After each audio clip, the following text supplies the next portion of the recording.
여러분은 왕 하면 누가 생각이 나십니까? 기본적으로 우리에게 왕 하면 떠오르는 사람들이 세계사에서 이렇게 배운 사람들이 좀 생각이 날 텐데, 뭐 그리스를 최초로 통일하고 제국을 건설했던 알렉산더 대왕이라든지, 그 다음에 뭐 로마에 찬란한 꽃을 피웠던 아우구스투스 그런 황제라든지, 근대사에 있어서는 뭐 나폴레옹 황제, 동양권으로 조금 눈을 돌려보면 징기스칸 황제, 이런 왕들의 이름이 생각이 날 것입니다.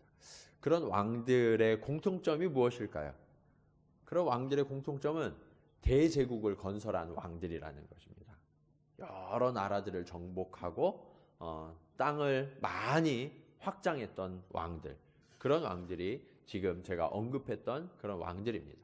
그런데 문제는 뭐냐면, 이런 왕들을 기억하고 그런 왕들의 전기를 읽고 자라나다 보니까 사람들의 삶도 그렇게 살아가야 된다라고 여겨지는 거예요.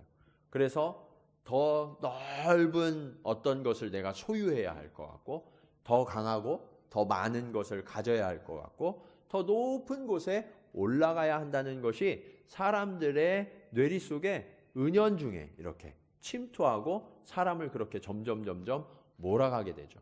그래서 우리들이 그렇게 따라가다가 만들어진 세상이 지금이잖아요. 지금 여러분들은 어떻게 살아가고 있습니까? 여러분들은 정말 치열한 경쟁 속에서 하루하루를 쉬지 못하면서 살아가고 있고, 때로는 누군가를 딛고 일어서야만, 그 사람이 쓰러져 있는데도 내가 밟고 일어서야만 나는 이 땅을 잘 살아갈 수 있다고 그렇게 생각하면서 그렇게 살아가고 계시지는 않습니까? 그런데 그렇게 살아가다 보니까 우리가 스포츠 하면 좀 평화롭고 그래도 공정하다라고 생각하지만, 스포츠에도 황제들이 존재하더라고요. 축구 황제는 누구예요? 네, 펠레죠. 그러면 골프 황제는 누구입니까? 네, 타이거 우즈. 그 다음에 테니스의 황제는 또 누구입니까? 네, 페더러. 뭐 이렇게 우리가 황제, 이런 스포츠도 공정함이 아니라 1등만 기억하면서 살아가는 거죠. 그 다음 이렇게 뭐 왕자 이런 사람들이 기억나세요? 안 나세요? 그런 사람들은 이름 붙이지도 않고 기억도 나지 않는 것이 우리들의 삶이죠. 그런데 오늘 본문에 보면 정말 크고 지극히 높으신 왕에 대해서 말씀하고 있습니다. 그런데 이 크고 높으신 왕, 그분이 우리에게 가르쳐 주시는 삶의 방식은 전혀 다른 방식으로 제안하고 계십니다.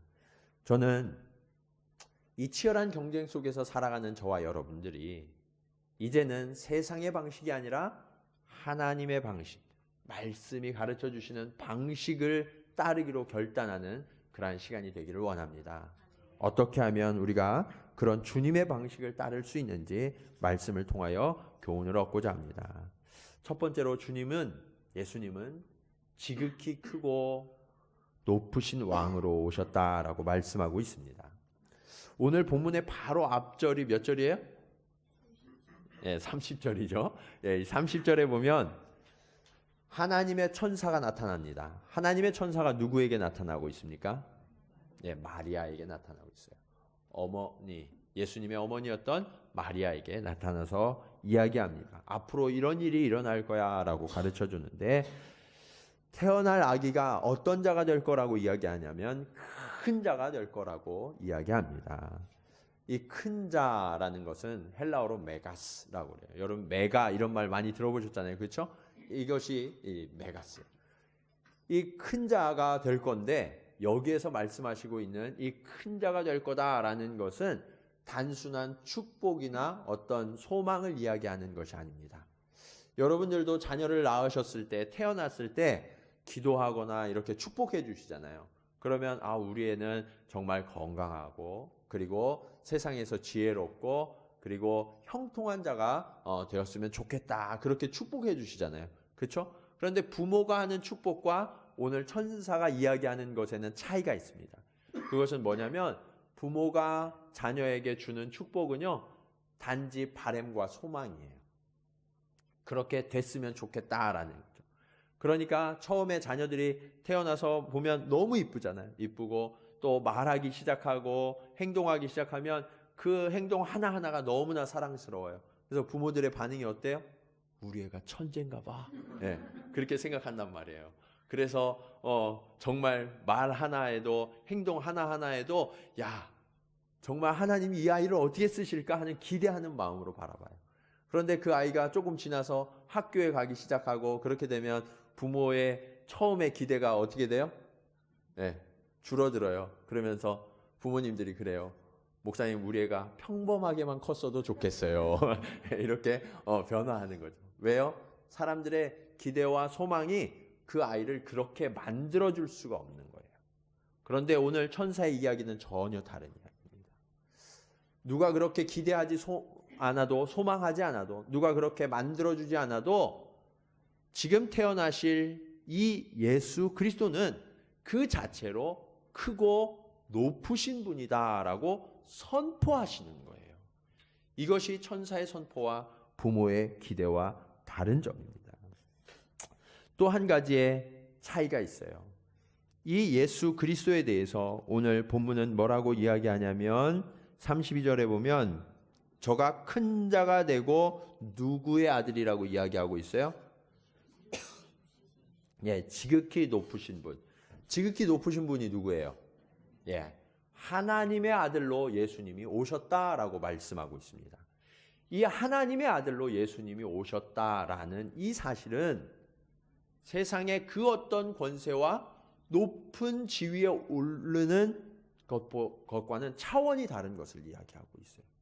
하나님은 온 우주 만물을 지으신 창조주이심을 믿으십니까? 아멘. 하나님이 온 우주를 통치하시는 만왕의 왕이심을 믿으십니까? 아멘. 그분의 아들로 예수 그리스도께서 오셨다는 거예요. 그래서 예수님은 지극히 높으신 이의 아들로 오셨고 예수님도 지극히 높으신 이가 되신다라는 사실을 성경은 증언하고 있는 거죠. 많은 왕들이 자신의 권위를 주장할 때 뭐라고 이야기하냐면 나는 천자다라고 이야기해요. 우리 일본의 왕을 뭐라고 불러요? 네, 천왕이라고. 권위를 어디에서 받는 거예요? 하늘로부터 받는 거예요. 이 동양의 왕들, 서양의 왕들은 다 천자라는 사상이 있어요. 그런데 이거는 유사품이에요. 흉내를 낸 거란 말이에요. 진짜는 누구예요? 예수님이에요. 예수님만이 하나님의 아들이신 거예요. 그래서 그 예수님을 따르기 위하여서 세상의 많은 권세가들이 여러 모양으로 자신들을 화려하게 꾸미고 또 권세가 있는 것처럼 보이기 위하여서 화려하고 값비싼 왕관을 쓰기도 하고 그리고 위험 있는 홀을 들기도 하지만 아무것도 가지시 아니하셨던 예수 그리스도에는 비할 바가 못 되는 거예요. 여러분 혹시 파리 근교에 있는 베르사유 궁전에 가보셨습니까? 베르사유 궁전에는 매년 끊임없이 이렇게 그 관광객들이 몰려들고 있어요. 관광객들이 왜 몰려들어요? 베르사유 궁전을 가면 세상의 그 어떤 궁전에서 또 볼 수 없는 화려함과 사치함 이런 것이 크게 달려있는 모습을 볼 수 있기 때문에 대리만족을 느끼는 거죠. 내가 그렇게 살지는 못하지만 이 궁전에 한번 들어가 봤어. 그러면서 대리만족을 느끼는 거죠. 서양에 있는 수많은 왕들이 궁전을 지을 때 모델을 무엇으로 삼았냐? 이 베르사유 궁전을 모델로 삼아서 궁전을 지었다고 그래요. 그런데 그렇게 아무리 화려하고 또 크게 그 궁전을 지어도 예수 그리스도께서 앉으신 보좌에는 비할 바가 못됨을 우리는 기억해야 합니다. 이것이 우리가 섬기는 예수 그리스도가 크고 높으신 왕이라는 거예요. 이 사실을 기억할 때 주님의 백성된 저와 여러분의 삶은 아주 획기적으로 전환이 돼야 돼요. 예수님을 만났을 때와 만나지 않았을 때의 그 삶의 모습이 완전히 달라져야 된다는 거예요. 여러분들이 안정된 나라의 백성으로 사는 것과 불안한 나라의 백성으로 사는 것이 얼마나 큰 차이가 나는지 여러분 아십니까? 지금도 세계 곳곳에서는 테러가 일어나고 여러 가지 반란과 이 전쟁의 소식이 끊이지 않죠. 그런 나라의 백성으로 사는 것은 참으로 참담한 일이에요. 그런데 안정된 나라, 그리고 평화로운 나라의 백성으로 사는 것은 우리가 염려하지 않고 걱정하지 않고 살아갈 수 있는 기초가 되죠.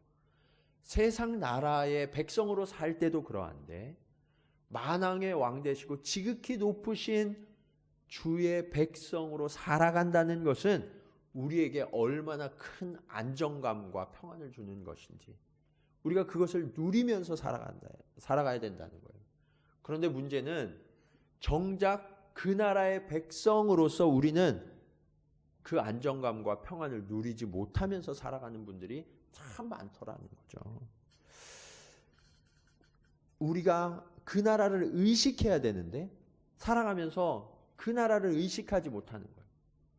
우리의 왕 되신 주님을 의식해야 되는데 그분을 인식하지 못하면서 살아가는 거예요. 그러니까 매일매일이 어때요? 불안하고 염려가 되는 거예요. 어떻게 내일을 살아가지? 10년 후에 나는 어떻게 살아갈 수 있을까 하는 염려와 근심이 나를 또 다른 이 경쟁의 현장으로 다름질치게 만드는 거죠. 저는 이것과는 전혀 다른 삶의 방식을 살았던 인물들이 성경에 소개되고 있다고 생각합니다. 그 중에서 가장 대표적인 사람이 바로 다니엘입니다. 다니엘은 패망한 나라의 백성이었어요. 여러분, 전쟁에서 멸망한 나라의 백성으로 살아간다는 것이 얼마나 비참한지 아세요? 그런데 더군다나 이 다니엘은요, 포로로 적국에 끌려가 있었던 사람이에요. 물론 나중에는 잘 되긴 하지만 처음에 그가 끌려갈 때, 그리고 그 나라에 이렇게 포로로 분류되어 있을 때 저의 삶은 너무나 비참해서 인간적으로 볼 때는 실패한 인생이다라고 볼 수밖에 없었을 거예요. 그런데 그는 나라가 멸망해도 그리고 포로가 되었어도 결코 흔들리지 않는 한 가지가 그에게 있었어요. 그게 무엇이냐?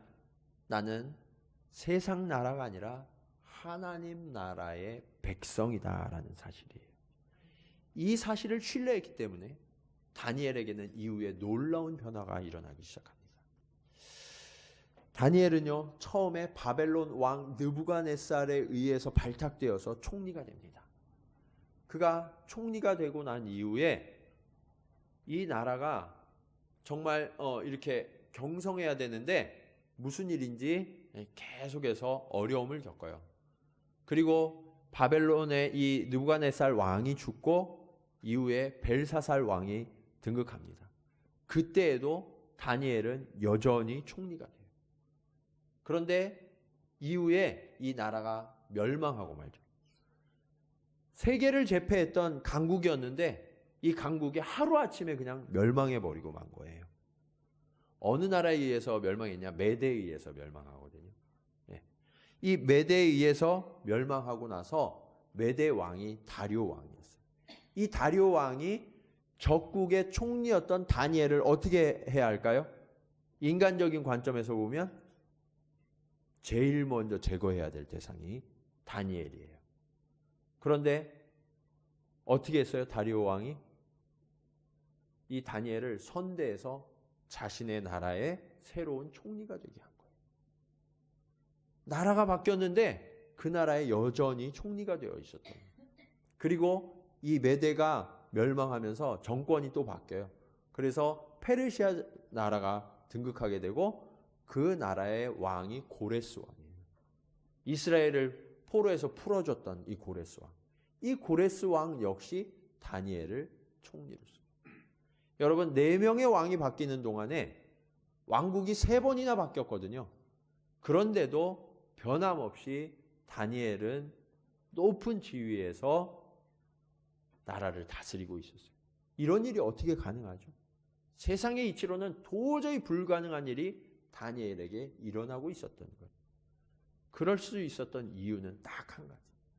다니엘은 세상 나라에 속한 사람이 아니었기 때문에, 다니엘은 하나님의 나라에 속한 사람이었기 때문에 나라가 변하고 심지어는 그 나라가 망한다 할지라도 하나님이 저를 높이셔서 하나님의 높고 귀한 존재로 사용하셨음을 믿으시기 바랍니다. 이것이 우리들의 삶이 되어야 된다는 거예요. 세상에 속한 자는 세상의 환경에 따라서 요동할 수밖에 없어요. 그러나 하나님께 속한 자는 결코 요동하지 않는 거예요. 저는 오늘 여러분이 세상에 속한 자가 아니라 하나님께 속한 자가 되기를 축원합니다. 그리고 오늘 말씀은 두 번째 교훈으로 이어져요. 이 하나님의 왕, 지극히 크고 높으신 왕으로 오신 예수 그리스도께서는 지극히 크고 높으심만으로 인정을 받았던 것이 아니라 그분이 행하신 일도 우리가 주목해야 돼요. 그분이 행하신 일을 알려주는 것이 예수 메시아라는 예수 그리스도의 이름입니다. 오늘 천사가 마리아에게 나타나서 이름을 뭐라고 지으라고 그랬어요? 예수라고 지으라고 그랬어요. 뿐만 아니라 마태복음 1장에 보면 천사가 요셉에게도 나타납니다. 그래서 거기에서도 동일하게 이름을 뭐라고 지으라고 했을까요? 예수라고 지으라고 했어요. 여러분, 예수의 뜻이 뭐예요? 네. 여호와는 구원이시다라는 뜻이에요. 마태복음 1장에서는 자기 백성을 저희 죄에서 구원할 자라고 알려주셨어요. 자, 그런데 어떤 사람들은 누가복음에서는 마리아에게 나타났고 마태복음에서는 요셉에게 나타났으니까 둘 중에 하나가 좀 실수한 거 아니야? 이렇게 생각하시는 분들이 계시더라고요.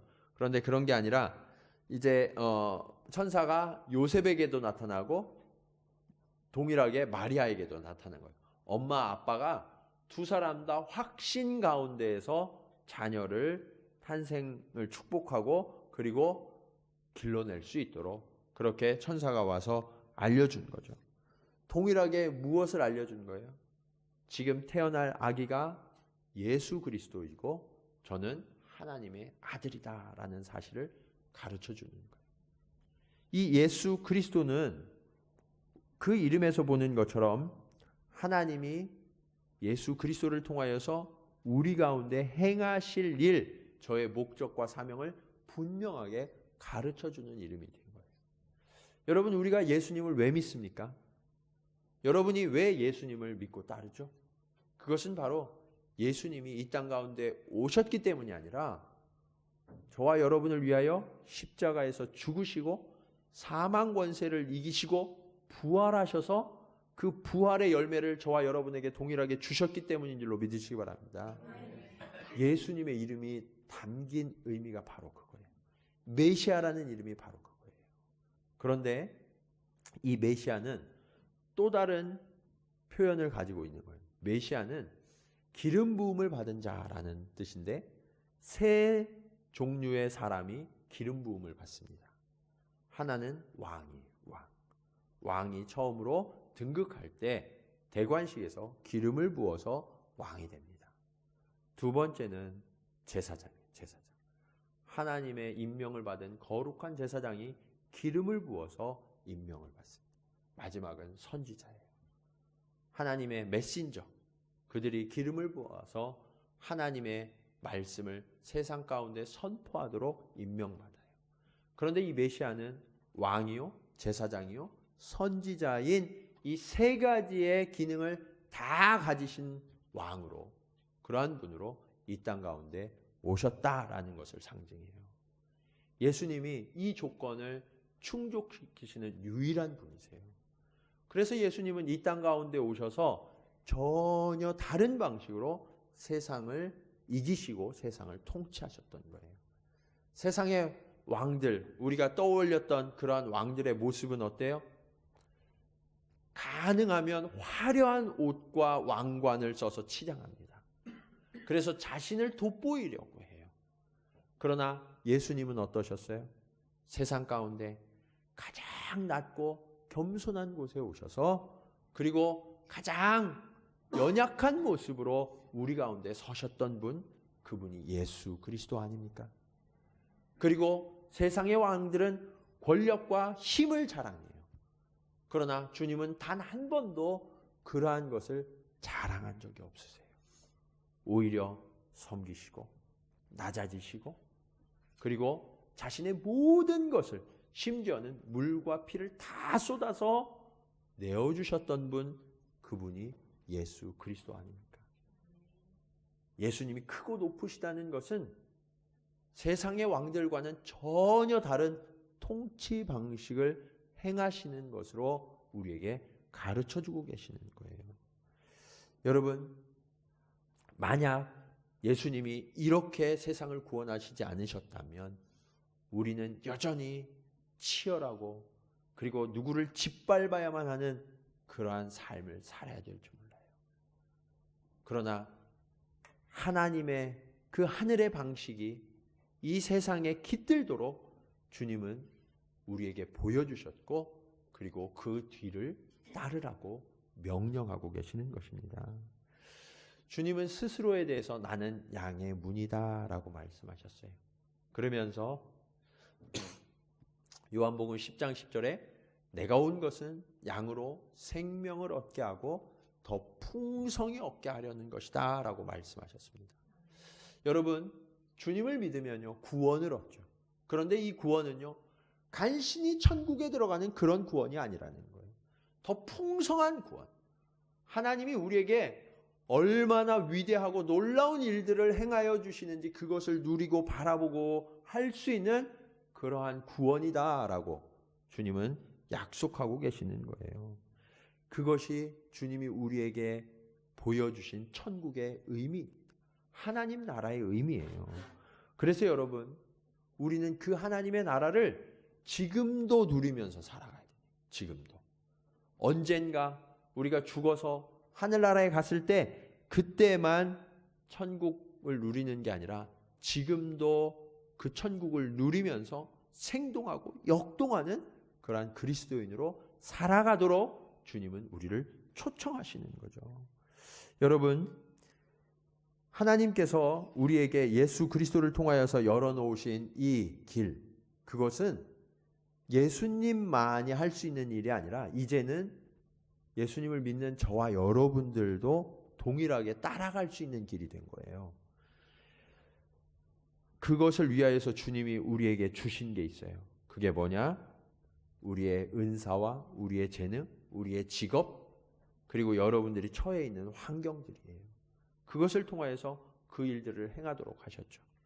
그런데 세상의 지도자들도 자신을 따르는 백성들, 그런 팔로워들을 안정되게 해주고 그리고 평안을 누리게 해주려고 애쓰죠. 그렇죠? 다 그렇게 해요. 그런데 문제는 뭐냐면 그렇게 아무리 애를 써도 그들은 한계가 있어요, 없어요? 네, 한계가 있어요. 세상의 왕들, 세상의 대통령, 총리들은 한계가 있어요. 어떤 한계가 있어요? 그들의 능력이 한계가 있고 그들이 가진 자원이 한계가 있어요. 그리고 그들이 통치하는 기간도 한계가 있어요. 그런데 우리의 주님은 어떠신가요? 우리의 주님은 그런 제한과 한계가 없는 분임을 믿으시기 바랍니다. 그것이 오늘 말씀의 마지막 교훈으로 이어져요. 주님의 나라는 어떤 나라냐? 영원하고 무궁한 나라다라고 성경은 말씀하십니다. 오늘 본문 33절은 두 가지를 말씀하십니다. 33절에 보시면 야곱의 집에 왕노를 다실 것이다 라고 말씀하고 있죠. 이 야곱의 집은 이스라엘을 이야기해요. 그런데 예수님이 말씀하시는 야곱의 집은 영적 이스라엘. 그래서 이 유다 지파로만 제한된 것이 아니라 보다 확장된, 예수님을 믿는 사람이면 누구나 그 자녀가 될 수 있고 백성이 될 수 있는 확장된 이스라엘을 이야기하는 거예요. 또 한 가지는 주님이 영원히 다스리시고 그 나라가 무궁할 것이다 라고 말씀하시죠. 주님께서 영원히 다스려 주신대요. 그리고 주님이 무궁하다, 그 나라가 무궁하다라고 말씀해요. 정권이 바뀌면 어떻게 돼요? 자신들의 삶의 처지나 환경도 다 바뀌는 게 세상에 속한 백성들의 삶이에요. 그런데 하나님의 나라는 어떻다고 말씀하고 있어요? 영원하다. 네. 그래서 그 나라는 정권이 바뀌어요, 안 바뀌어요? 절대 바뀌지 않아요. 우리가 예수님을 믿고 따르기만 하면 안심해도 되는 것은 그 나라는 영원히 지속되는 거예요. 우리의 삶을 위협할 어떠한 위험도 그 나라를 침노할 수가 없다라고 말씀하세요. 또 한 가지 주님은 뭐라고 말씀하시냐면 주님이 가지신 자원이 무한하다라고 말씀하고 계세요. 그 나라가 무한하다, 무궁하다. 끝이 없다라는 게 무궁하다는 거잖아요. 그렇죠? 그래서 우리는 자원의 제한 때문에 이것도 못하고 저것도 못하지만 하나님의 나라는 무궁하고 무한하기 때문에 어떠한 일이든 그리고 언제든 그 일이 가능한 거예요.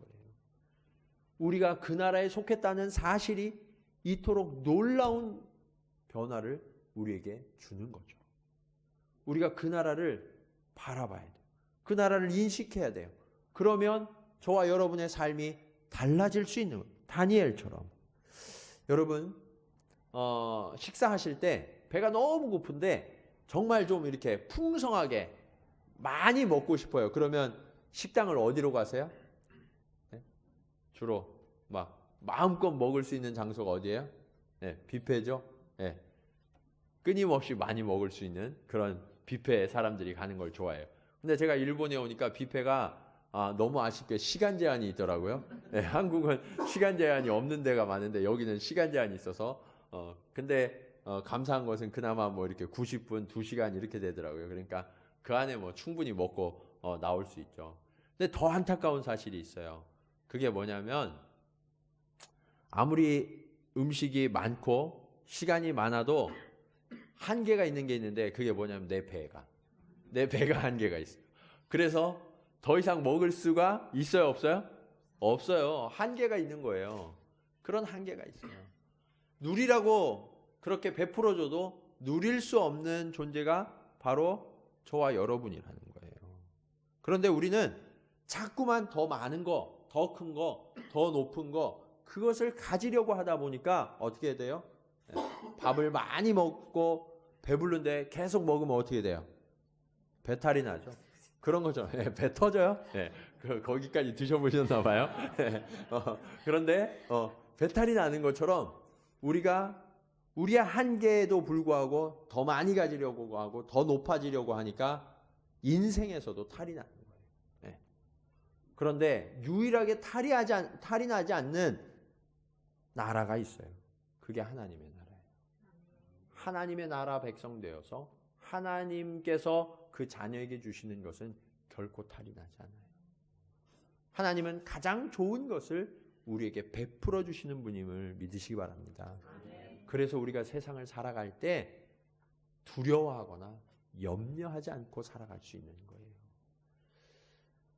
하나님께서는 저와 여러분에게 무엇이 필요한지 아십니다. 그리고 그것이 언제 필요한지도 아세요. 하나님은 무한하시기 때문에 하나님이 맘만 먹으시면 언제든지 그것을 부어주실 수 있는 분이에요. 그렇기 때문에 우리는 세상에 다른 것을 얻기 위하여 내달릴 것이 아니라 주님 앞으로 나와야 하는 것입니다. 자, 그런데 그렇게 무궁한 나라, 영원한 나라를 소유한 우리들이 그것을 진짜 누리면서 살아가야 되잖아요. 그것을 진짜 누리면서 살아가는 방식을 우리가 배워야 돼요. 그것을 알지 못하기 때문에 그것을 못 누리는 거거든요. 어디에서 배울 수 있느냐? 예수님이 살아가셨던 삶을 들여다볼 때 우리는 배울 수가 있어요. 예수님이 지극히 크고 높으신 분, 영원하고 무한하신 분이라고 성경은 말씀하시는데 그분은 어떻게 살아가셨습니까?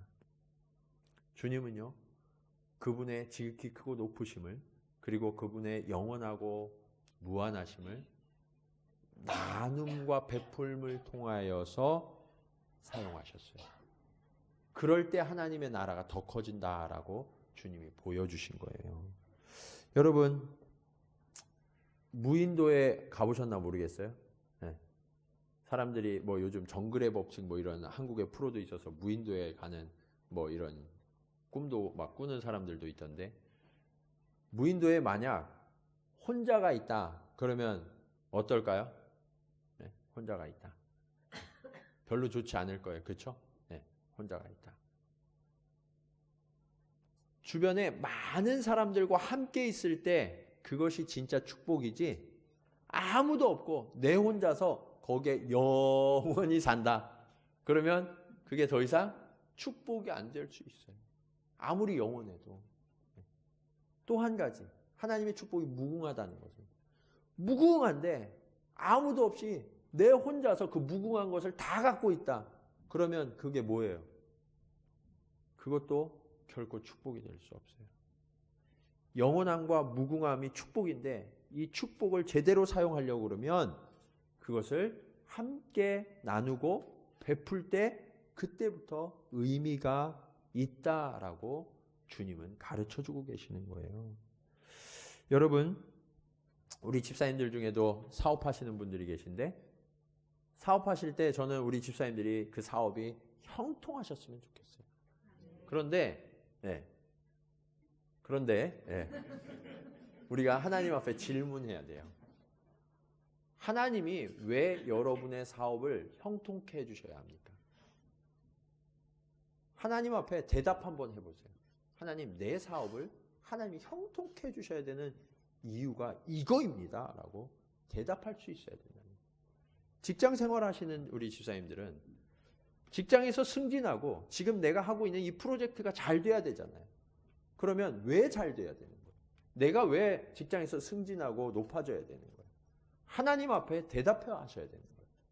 하나님이 왜 그렇게 우리를 도와주셔야 하는지, 우리의 가정은 왜 복되고 화목한 가정이 되어야 합니까? 하나님 앞에서 이것도 대답을 해봐야 됩니다. 저는 어렸을 때부터 부모님들이 이런 말씀 하시는 거를 많이 들었어요. 공부해라 그럴 때 뒤에 부모님이 꼭 붙이시는 말씀이 있어요. 그게 뭐예요? 다 너 잘 되라고 그러는 거야. 공부해서 남주냐라고 이야기하죠. 이게 아주 잘못된 사상이에요. 공부는요, 남주라고 하는 거예요. 네. 혼자 잘 먹고 잘 살으라고 가르치기 때문에 세상이 너무 힘들고, 그리스도인들이 이렇게 많은 한국 사회에, 그리고 이 지역에도 한국인들이 많고 교회도 많잖아요. 그럼에도 불구하고 이 지역이 변하지 않고 한국 사회가 변하지 않는 게 뭐예요? 다 너만 잘 되라고 하기 때문에. 공부는요, 남주라고 하는 거예요. 이해되셨어요? 오늘 집에 가시거든 자녀들에게 공부해서 남줘라 이렇게 꼭 이야기하시기 바랍니다. 네. 그럴 때 그런 사람을 주님은 높여주시는 거예요. 그런 사람을 주님은 형통케 해주시는 거예요. 그리스도인이 아니어도 이렇게 베풀고 나누는 삶은 모든 사람들을 따뜻하게 만들고 감동을 주죠. 그렇다면 그 영원한 나라, 그 무궁한 나라를 소유한 우리 그리스도인들은 과연 이 땅에서 어떠한 삶을 살아야 하겠습니까? 하나님은 그러한 삶을 살 수 있는 도구로 저와 여러분을 이 땅에 보내주셨고, 그리고 여러분의 직업과 여러분의 건강과 여러분의 은사와 여러분에게 물질을 주셨습니다. 그것이 작은 것으로 보일지 몰라도 아주 작은 것 하나를 나누실 때 하나님께서는 거기에 영원과 무궁이라는 놀라운 재료를 섞으셔서 위대한 일을 베풀어 주시는 하나님이십니다. 저는 우리 동경지구촌교회 성도들로 인하여서 이 주변이 살아나는, 영혼이 살아나고 그들의 삶이 살아나는 그러한 일들이 벌어지기를 꿈꿉니다. 하나님은 아마 이 일을 위하여서 저와 여러분을 이 땅에 보내주셨을 거예요. 우리가 그 나라를 바라볼 때 우리는 이러한 일들을 행할 수 있게 됩니다. 사랑하는 여러분, 저와 여러분은 크고 높으신 왕의 백성입니다. 그리고 그 나라는 영원하고 무궁합니다.